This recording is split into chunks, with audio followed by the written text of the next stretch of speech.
21 avril 2026. Êtes-vous timide?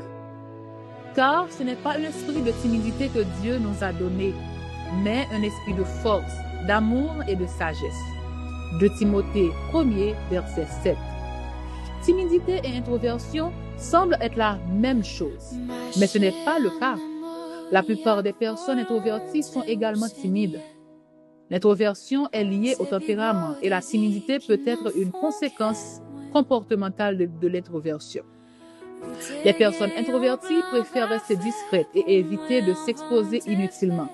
Mais lorsqu'elles en ont besoin, elles n'ont ni peur ni honte de s'exposer en public et d'avoir des relations sociales.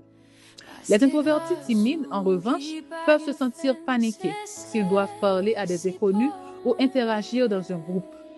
Dans la timidité, le fait de s'exposer à l'opinion de quelqu'un d'autre génère un malaise. C'est pourquoi les personnes timides évitent tout contact et toute interaction avec des personnes et des groupes autres que ceux auxquels elles sont habituées. Certaines personnes timides évitent de parler en public parce qu'elles sont gênées d'être la cible de l'attention.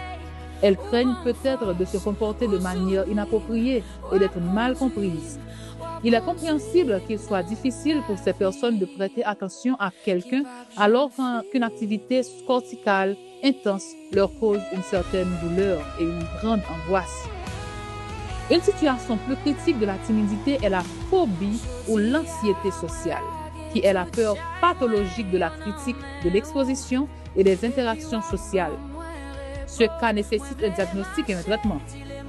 Si vous ne vous identifiez pas seulement à l'introversion, mais que vous êtes replié sur vous-même ou gêné par les interactions sociales et l'exposition, vous êtes probablement timide. Des facteurs héréditaires contribuent au développement de la timidité. Mais l'environnement social, l'éducation familiale et les expériences de vie peuvent également contribuer à sa formation. Si la timidité vous gêne, il est possible de l'atténuer. Ne vous isolez pas. Rejoignez de petits groupes sociaux.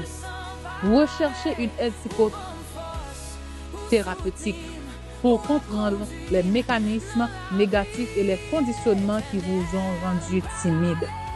Ne vous punissez pas, acceptez-vous. Les personnes timides sont d'excellents amis et savent écouter. Mais ne vous contentez pas de cela. Osez être plus grande que votre timidité.